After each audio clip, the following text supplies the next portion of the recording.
नमस्ते दोस्तों। भगवान विष्णु ने दिया था श्राप, जिससे एक पाप के कारण माँ लक्ष्मी को बनना पड़ा था घोड़ी। दोस्तों, आप लोगों ने सुना ही होगा कि जिस घर में माँ लक्ष्मी का वास होता है, वह हमेशा सुख समृद्धि बनी रहती है और वह दरिद्रता दूर दूर तक दिखाई नहीं देती है।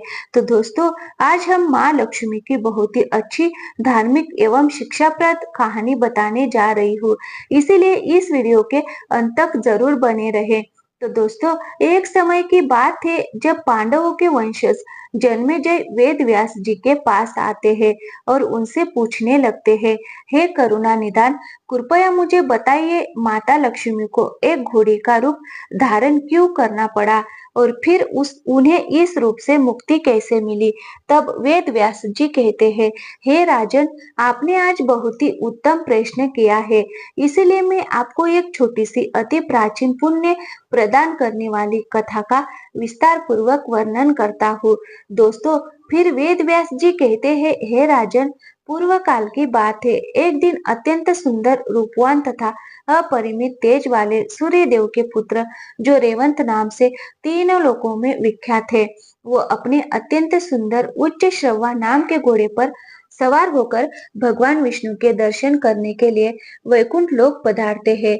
उच्च श्रवा वही घोड़ा है जो समुद्र मंथन के समय प्रकट हुआ था और देवी लक्ष्मी भी समुद्र से ही प्रकट हुई थी। इसीलिए वह घोड़ा माता लक्ष्मी का ही भाई था। फिर जब सूर्यदेव के पुत्र रेवंत अपने उच्च श्रवा नाम के घोड़े पर बैठकर भगवान विष्णु के दर्शन की अभिलाषा से वैकुंठ लोक में पहुंचते हैं, तब सूर्य पुत्र रेवंत को वैकुंठ की ओर आता देखकर भगवान विष्णु ने लक्ष्मी जी से प्रेम पूर्वक पूछा, हे प्रिय, देखो, सूर्य देव के पुत्र रेवंत आपके भाई उच्च श्रवा के साथ किस कारण से वैकुंठ लोक में पधार रहे हैं। लेकिन देवी लक्ष्मी ने भगवान विष्णु की बात नहीं सुनी और वो एक टक उस उच्च श्रवा घोड़े को ही देखने लगी। भगवान विष्णु ने बार बार पूछने पर भी देवी लक्ष्मी ने कुछ नहीं कहा। वो बस उस घोड़े को ही निहारने लगी। फिर देवी लक्ष्मी को इस प्रकार से अत्यंत मोहित होकर उस घोड़े को निहारते हुए देखकर भगवान विष्णु क्रोधित हो गए और कहने लगी, हे सुलोचनी, तुम क्या देख रही हो। इस घोड़े को देखकर तुम इतनी मोहित हो गई हो कि मेरे द्वारा बार बार पूछने पर भी तुम उत्तर नहीं दे रही हो। तुम्हारा चित्त सभी और रमन करता है। इसीलिए हे प्रिय, तुम्हारी चंचलता के कारण तुम चला कहीं जाओगी। जिस प्रकार से सामान्य नारी चंचल होती है, तुम भी कभी स्थिर स्वभाव वाली नहीं रहोगी। तुम कभी अधिक समय के लिए एक स्थान पर नहीं रह सकोगी। मेरे पास रहकर भी तुम उस अश्व को देखकर मोहित हो गई। इसीलिए तुम मूर्ति लोक में घोड़ी के रूप में जन्म ग्रहण करोगी। जब भगवान विष्णु ने इस प्रकार से देवी लक्ष्मी को श्राप दे दिया, तो देवी लक्ष्मी अत्यंत भयभीत तथा दुखी होकर रोने लगी और विनय से प्रणाम करते हुए भगवान विष्णु से कहने लगी, हे जगदीश्वर, हे करुणा निधान, एक छोटे से अपराध के लिए आपने मुझे ऐसा भयंकर श्राप क्यों दे दिया। हे प्रभु, आप तो त्रिगुणातीत है, आपके अंदर क्रोध का भाव ही नहीं है। फिर आपने क्रोध में आकर मुझे श्राप क्यों दिया। मैं तो आपकी प्रिय हूँ, आपने सदैव ही मुझ पर प्रेम किया है। फिर आज मैं आपके श्राप के योग्य कैसे बन गई। हे स्वामी, मैं आपके विरह में नहीं रह पाऊंगी। फिर भगवान विष्णु कहने लगे, हे देवी, तुम किसी भी श्राप के योग्य नहीं हो। मैं कभी किसी को श्राप नहीं देता हूँ, किंतु तुम्हें श्राप देने के पीछे संसार संसार का कल्याण छिपा हुआ है। इसीलिए तुम चिंता छोड़कर पृथ्वी लोक पर जाओ, तुम जल्दी ही श्राप से मुक्त हो जाओगी। फिर देवी लक्ष्मी कहने लगी, हे स्वामी, मैं जानती हूँ कि आपके हर कार्य के पीछे संसार का कल्याण ही छिपा होता है। मुझे श्राप देने के पीछे भी अवश्य ही कोई महान कार्य होगा। इसीलिए मैं प्रेम से आपके श्राप को ग्रहण करूंगी। किंतु हे प्रभु, मैं आपके विरह में अधिक समय तक नहीं रह पाऊंगी। इसलिए कृपया मुझे बताइए, मुझे इस श्राप से मुक्ति कैसे मिलेगी और कब मैं लौटकर आपके पास आऊंगी। तब भगवान विष्णु बड़े प्रेम से कहने लगे, हे प्रिय, जब पृथ्वीलोक पर तुम्हें मेरे समान एक पुत्र की प्राप्त हो जाएगी, तब पुनः पुनः तुम मुझे प्राप्त करके वैकुंठ लोक में लौटकर आ जाओगी। दोस्तों, फिर जन्मेजय व्यास जी से कहने लगे, हे मुनिवर, भगवान विष्णु के द्वारा श्राप देने के पश्चात देवी लक्ष्मी ने किस प्रकार से घोड़ी के रूप में जन्म लिया और भगवान विष्णु के वियोग में देवी लक्ष्मी ने घोड़ी का रूप धारण करके किस देश में समय व्यतीत किया और कितने समय तक वो उस वन में निवास करने लगी। उस वन में रहते हुए देवी लक्ष्मी ने कौन सा व्रत किया तथा भगवान विष्णु से अलग रहते हुए उन्हें पुत्र की प्राप्ति कैसे हुई और फिर कब भगवान विष्णु और देवी लक्ष्मी का मिलन हुआ। हे गुरुवर, कृपया मुझे ये सारा वृत्तांत विस्तार पूर्वक सुनाइए।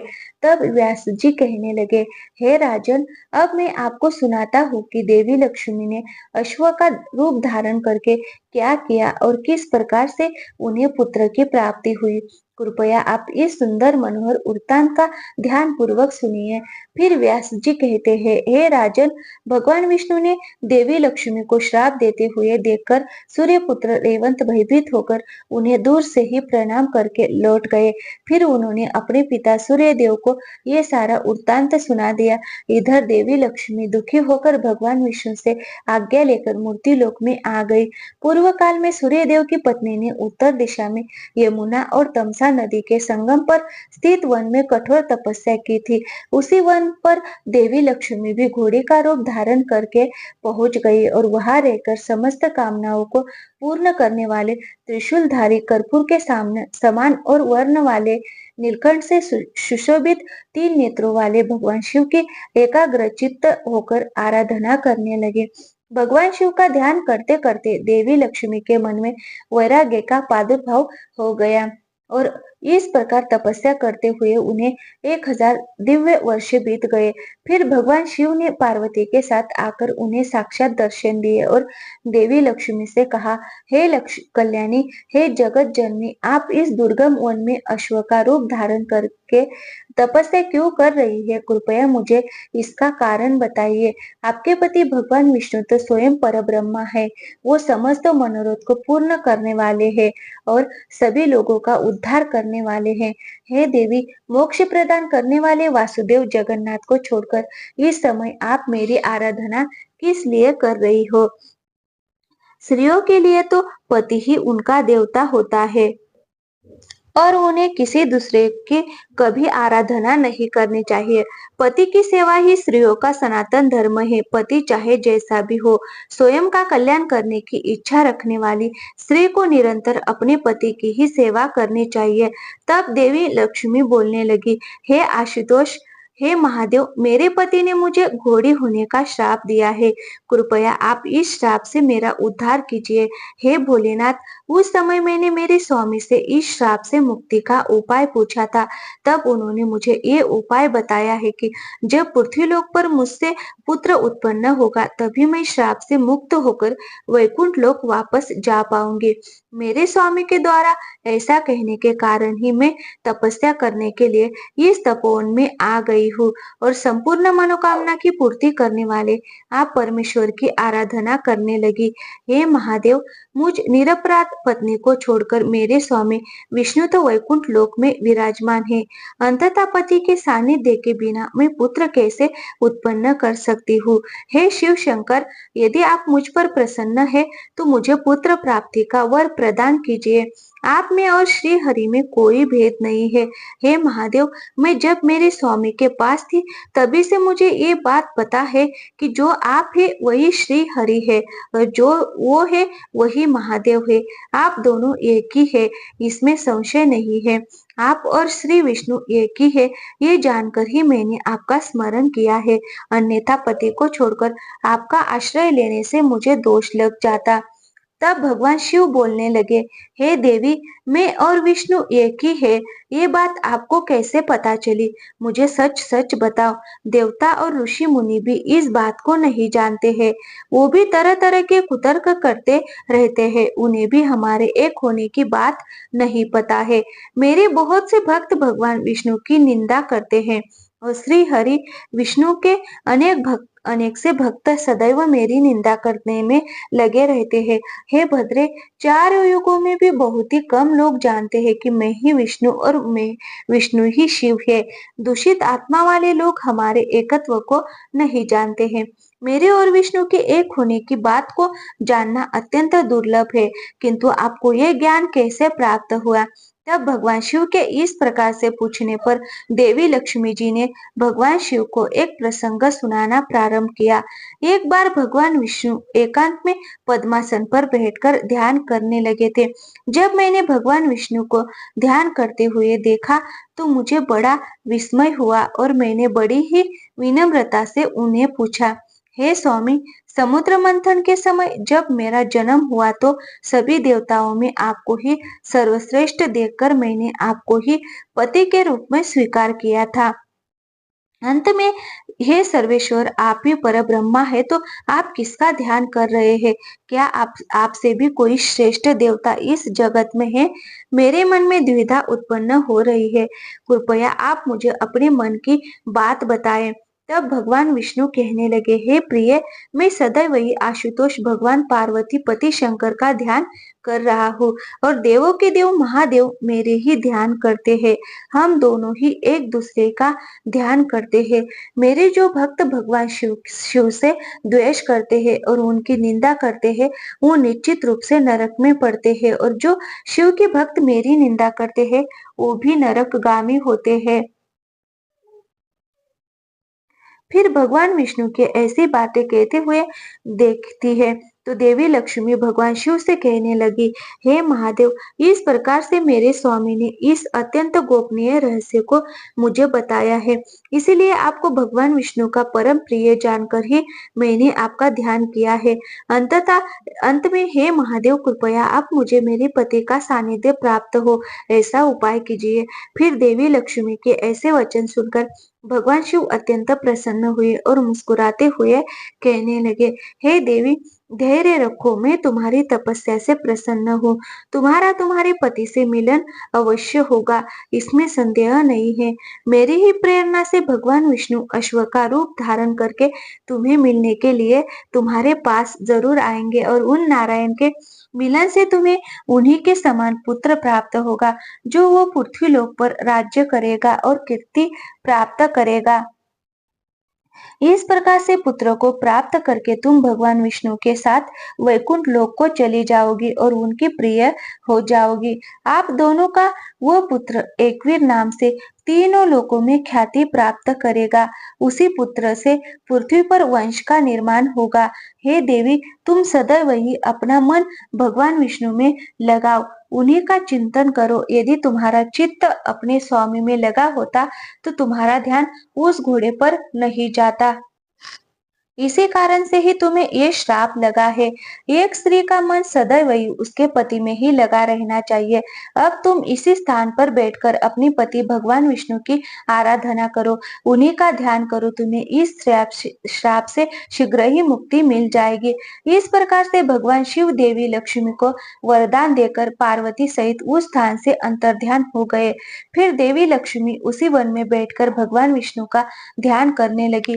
एक घोड़ी के रूप में वो सदैव ही अपने पति को स्मरण करने लगी और अपने पति के अश्व रूप में आने की प्रतीक्षा करते हुए बार बार उनकी स्तुति करने लगी। इधर देवी लक्ष्मी को वरदान देकर भगवान शिव माता पार्वती को लेकर कैलाश पर्वत पर चले गए, जिससे वहां पहुंचकर उन्होंने देवी लक्ष्मी का कार्य सिद्ध करने के उद्देश्य से अपने कार्य कुशल गण चित्ररूप को बुलाया और कहने लगे, हे चित्ररूप, तुम अभी इसी क्षण वैकुंठ लोक जाओ। और मेरे शब्दों में ये भगवान शंकर के ऐसा कहने पर वह चित्ररूप शीघ्रता से भगवान शिव का संदेश लेकर वैकुंठ लोक की ओर निकल पड़ा। जब वह चित्ररूप वैकुंठ लोक पहुंचा तो उसने देखा कि वैकुंठ लोक के द्वार पर चार भुजाओं वाले साक्षात भगवान विष्णु के समान रूप वाले दो द्वारपाल खड़े हैं। उन्हें देखकर चित्ररूप ने उन्हें प्रणाम किया और उनसे कहने लगे, हे द्वारपालों, तुम लोग शीघ्र ही भगवान विष्णु के पास जाओ और उनसे कहो कि भगवान शिव द्वारा भेजा हुआ दूत उनके दर्शन करने के लिए उनके द्वार पर आया है। फिर भगवान विष्णु के पार्षद शीघ्रता से भगवान विष्णु के पास जाकर उन्हें प्रणाम करके कहने लगे, हे प्रभु, एक दूत आपके दर्शन करने के लिए आया है। वह द्वार पर खड़ा है। आप आदेश दीजिए कि उसे वैकुंठ लोक में प्रवेश दिया जाए अथवा नहीं। हम उसके आने का प्रयोजन नहीं जानते हैं। फिर भगवान विष्णु महादेव के दूत चित्रगुप्त के आने का कारण पहले से ही जानते थे। इसीलिए उन्होंने अपने पार्षदों से कहा, हे पार्षदों, द्वार पर खड़े हुए भगवान शंकर के उस दूत को बड़े आदर के साथ यहाँ पर लेकर आओ। फिर वो पार्षद द्वार पर खड़े भगवान शंकर के दूत के पास जाते हैं और उन्हें बड़े आदर के साथ वैकुंठ लोक में आने के लिए कहते हैं। तब वह चित्ररूप प्रसन्नता के साथ वैकुंठ लोक में प्रवेश करता है और अपने हाथ जोड़कर भगवान विष्णु के सामने खड़ा हो जाता है। अपने सामने हाथ जोड़कर खड़े हुए उस चित्ररूप को देखकर भगवान विष्णु प्रसन्नता के साथ कहते हैं, हे चित्ररूप, वैकुंठ लोक में तुम्हारा स्वागत है। आज अचानक यहाँ पर आना क्या कारण है? तुम भगवान शिव की ओर से क्या समाचार लेकर आए हो? तुम्हें शिव जी ने आज वैकुंठ में किस प्रयोजन से भेजा है? शिव जी का कोई काम तो नहीं आ पड़ा? तुम मुझे बताओ। फिर वह चित्ररूप विनम्रता के साथ बोलने लगता है, हे गरुड़ ध्वज, आपको मेरा प्रणाम है। आप तो सर्वज्ञ हैं, सब कुछ जानते हैं और आप ये भी अवश्य ही जानते होंगे कि मैं आज आपके पास किस प्रयोजन से आया हूँ तथा भगवान शंकर ने मुझे आपके पास जिस कारण से भेजा है। फिर वह कह रहा है, हे प्रभु, भगवान शिव ने जिन शब्दों में कहा है मैं उन्हीं शब्दों में आपसे कह रहा हूँ। हे प्रभु, उन्होंने कहा है कि हे विभो, आपकी भार्या लक्ष्मी जी यमुना और तमसा नदी के संगम पर दुर्गम वन में तपस्या कर रही है। समस्त संसार के आराधना की योग्य एवं समस्त मनोरथ को पूर्ण करने वाली देवी लक्ष्मी घोड़ी का रूप धारण किए हुए है। देवी लक्ष्मी के बिना इस संसार का कोई भी प्राणी सुखी नहीं रह सकता। हे जनार्दन, उनका परित्याग करने के पीछे क्या कारण है? हे प्रभु, आपने बिना अपराध के देवी लक्ष्मी का त्याग क्यों कर दिया है? जिसकी भार्या संसार में दुख प्राप्त करती है उसके जीवन को धिक्कार है। ऐसे व्यक्ति की तो शत्रु भी निंदा करते हैं। आपके सभी शत्रु इस समय लक्ष्मी को आपसे अलग होकर दुखी देखकर प्रसन्न हो रहे होंगे। इसलिए हे जगतपते, आप देवी लक्ष्मी जी को श्राप से मुक्त करके फिर से वैकुंठ लोक को लेकर आइए, अन्यथा अनर्थ हो जाएगा। सारा जगत देवी लक्ष्मी के बिना शोक और दुख से ग्रस्त है। पत्नी वियोग में आप भी दुखी है और मैं ये समझ सकता हूँ। हे कमल नयन, जब मेरी पत्नी सती दक्ष के यत्न में जलकर भस्म हो गई थी, तब मुझे भी असहनीय दुख भोगना पड़ा था। जो सती दक्ष के यज्ञ में जलकर भस्म हो गई, उसे मैंने बहुत समय तक आप ही की तपस्या करके पार्वती के रूप में पुनः प्राप्त किया था। हे प्रभु, आपने अपनी भार्या को अकेला छोड़कर 1000 वर्ष के समय तक अकेले रहते हुए कौन सा सुख प्राप्त कर लिया? इसीलिए हे जगन्नाथ, आप देवी लक्ष्मी जी के पास जाए और उन्हें श्राप मुक्त करके वैकुंठ लोक वापस लेकर आइए। ये आयुष्मान, आप भी अश्व का रूप धारण करके पतिव्रता धर्म का पालन करने वाली देवी लक्ष्मी के पास जाइए और उनसे पुत्र उत्पन्न करके वैकुंठ लेकर आइए। इस प्रकार से चित्ररूप ने भगवान शिव का वह संदेश भगवान विष्णु को सुना दिया, जिससे चित्ररूप के मुख से भगवान शिव का संदेश सुनकर भगवान विष्णु ने कहा, ठीक है, महादेव का कथन सत्य है। मैं अवश्य अश्व रूप धारण करके देवी लक्ष्मी के पास जाता हूँ। फिर भगवान शिव का वह दूत चित्ररूप कैलाश की ओर लौट जाता है। चित्रगुप्त चित्ररूप के जाने के बाद भगवान विष्णु मनोहर अश्व का रूप धारण करके शीघ्रता से उस स्थान पर जाते हैं जहां पर देवी लक्ष्मी घोड़े का रूप धारण करके तपस्या कर रही थी। जब देवी लक्ष्मी ने घोड़े का रूप धारण किए हुए भगवान विष्णु को देखा तो उन्होंने उन्हें पहचान लिया और उन्हें देखकर देवी लक्ष्मी उन्हें बारंबार प्रणाम करने लगी और उनके नेत्रों से आंसू बह रहे थे। फिर भगवान विष्णु ने देवी लक्ष्मी से कहा, हे प्रिय, आज तुम्हारी तपस्या सफल रही। मैं स्वयं तुम्हें इस श्राप से मुक्त करने के लिए आया हूँ। फिर भगवान विष्णु और देवी लक्ष्मी के मिलन से उस पवित्र स्थान पर एक सुंदर पुत्र का जन्म हुआ। फिर भगवान विष्णु ने मुस्कुराते हुए देवी लक्ष्मी से कहा, हे प्रिय, अब तुम इस अश्व रूप का त्याग करो और पहले का तुम्हारा मनमोहक शरीर धारण करो। हे सुलोचने, हम दोनों ही दिव्य देह धारण करके अपने वैकुंठ लोक में चलेंगे और हमारा ये पुत्र यहीं पर रहेगा। फिर देवी लक्ष्मी बोली, हे स्वामी, अपने शरीर से उत्पन्न इस पुत्र को मैं इस दुर्गम वन में छोड़कर कैसे चली जाऊं? अपने पुत्र के प्रति स्नेह का त्याग करना अत्यंत कठिन है। हे प्रभु, इस अत्यंत दुर्गम वन में इस छोटे से बालक की क्या गति होगी? इसकी रक्षा कौन करेगा? तत्पश्चात देवी लक्ष्मी और विष्णु दोनों ही उत्तम विमान पर विराजमान हुए। तब फिर से देवी लक्ष्मी ने कहा, हे नाथ, मैं हमारे इस पुत्र का त्याग नहीं कर सकती, इसलिए आप इसे भी अपने साथ ले चलिए। तब भगवान विष्णु बोले, हे प्रिय, इस पुत्र के विषय में शोक करना तुम्हारे लिए उचित नहीं है। ये सुख पूर्वक यहीं पर रहेगा। इसकी रक्षा का प्रबंध मैंने पहले ही कर दिया है। हे देवी, हमारे इस पुत्र को यहाँ पर छोड़ने के पीछे एक महान कार्य छिपा हुआ है। मैं उसे बता रहा हूँ, तुम ध्यान से सुनो। इस पृथ्वीलोक पर ययाति के पुत्र तुर्वसु नाम का प्रसिद्ध राजा है। इस समय वो पुत्र प्राप्ति की कामना से एक पवित्र तीर्थ में तपस्या कर रहे हैं। उन्हें तपस्या करते हुए 250 साल वर्ष पूरे हो चुके हैं और उन्हें उन्हीं के लिए मैंने ये पुत्र उत्पन्न किया है। इस पुत्र को मैं इसी समय उस राजा के पास भेज दूंगा। हे प्रिय, हमारा ये पुत्र राजा के यहाँ रहकर तीनों लोकों में कीर्ति प्राप्त करेगा। इसके द्वारा संसार के कल्याण के बड़े बड़े कार्य सिद्ध होने वाले हैं। इसलिए अब तुम इस पुत्र की चिंता छोड़कर वैकुंठ लोक चलो। तुम्हें श्राप देने के पीछे मेरी यही लीला थी। फिर भगवान विष्णु की ये बात सुनकर देवी लक्ष्मी बहुत ही प्रसन्न हुई और फिर वो दोनों दिव्य विमान में बैठकर वैकुंठ लोक चले गए। व्यास मुनि कहते हैं, हे राजन, इस प्रकार भगवान विष्णु ने अपनी लीला रचकर एक पुत्र को जन्म दिया, जिससे यह वंश का विस्तार हुआ।